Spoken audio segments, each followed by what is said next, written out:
رمضان رمضان رمضان. أعوذ بالله من الشيطان الرجيم. بسم الله الرحمن الرحيم. وقال الله تبارك وتعالى في قرآنه المجيد: فاذكروني أذكركم واشكروا لي ولا تكفرون. صدق الله العظيم. وقال رسول الله صلى الله عليه وسلم: الصيام من قام رمضان إيمانا واحتسابا غفر له ما تقدم من ذنبه، او كما قال عليه الصلاة والسلام. فسر کتاب تبعهم د امام الانبیاء سید العرب والعجم خوب نبی حضرت محمد صلی الله علیه وسلم مبارکه تحفه چې عبارت السلام علیکم ورحمۃ اللہ وبرکاتہ څخه ترجمه کوي. حالا دې کې چې د صحت او عافیت په جامو کې اوسئ ګرانو زدهکوونکو، دا چې د روژې د رمضان میاشت دی، البته هغه لس ورځې چې هغه د رحمت ورځې وي هغه تېرې شوې. اوس هغه دویمه حصه چې هغه د مغفرت ورځې شروع کېږي، البته لس ورځې. نبي علیه السلام وایي چې حضرت سلمان فارسي رضی الله تعالی عنه دا د حدیث راوي دی، هغه وایي نبي علیه السلام فرمایي چې رمضان 10 ورځې دي، دا 10 ورځې بیا 3 حصې دي.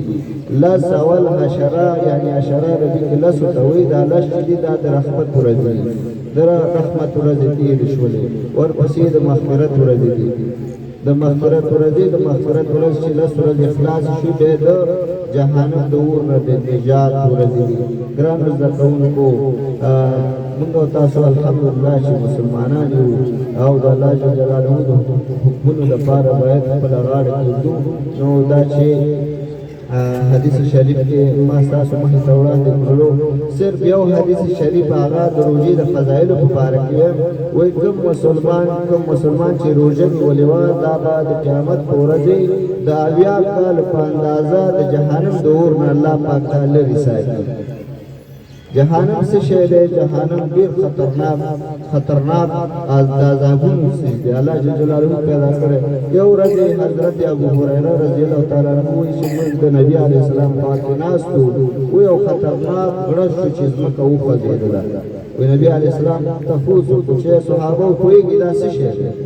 وایي موږ ورته وویل چې یا رسول الله صلی الله علیه وسلم الله خو پوهېږي او ته ښه پوهېږي. وی نبی علیہ السلام د کومې ورځ نه چې الله جل جلاله جهنم پیدا کړی او د دې په غاړه باندې یو کاڼی و، هغه کاڼی جهنم ته خطا کو، اوس وایي جهنم ته ورسېدو. په 80 کالو کې بعد جهنم بیرته ورسېدو. نو الله تعالی دې موږ او تاسو د جهنم نه لرې وساتي. او د روژې او د قرآن هغه شفاعت چې نبي علیه السلام وایي چې الصیام والقرآن یشفعان للعبد یوم القیامة، وایي دا روژه او دا قرآن به د یو مسلمان دپاره شفاعت کوي د الله په حضور کې. نو الله دې د روژې او د قرآن شفاعت زموږ او ستاسو او د ټولې نړۍ د مسلمانانو چې چا روژه نیولې الله دې قبول کړي. دعا وکړئ، دعا دپاره درود شریف ووایئ: اللهم صل على سيدنا وعلى آل سيدنا وبارك وسلم على جميع الأنبياء والمرسلين وعلى كل ملائكة المقربين وعلى عباده الصالحين برحمتك يا أرحم الراحمين. اللهم حبب إلي فيه الإحسان، اللهم حبب إلي فيه الإحسان وكره إلي فيه الفسوق والعصيان وحرم علي فيه السخط والنيران بعونك يا غياث المستعين. اللهم إنا على ذكرك وشكرك وحسن عبادتك. ربنا آمنا فاكتبنا مع الشاهدين. ربنا أتم لنا نورنا واغفر لنا إنك على كل شيء قدير. اللهم إنك عفو كريم تحب العفو فاعف عنا يا غفور يا غفور. اللهم ربنا آتنا في الدنيا حسنة وفي الآخرة حسنة وقنا عذاب النار وقنا عذاب القبر وقنا عذاب النشر وقنا عذاب الميزان. اللهم يا مصرف القلوب ثبت قلبي على طاعتك. اللهم يا مقلب القلوب ثبت قلوبنا على دينك. ربنا آمنا فاكتبنا مع الشاهدين.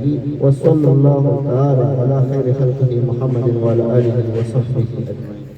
رمضان رمضان رمضان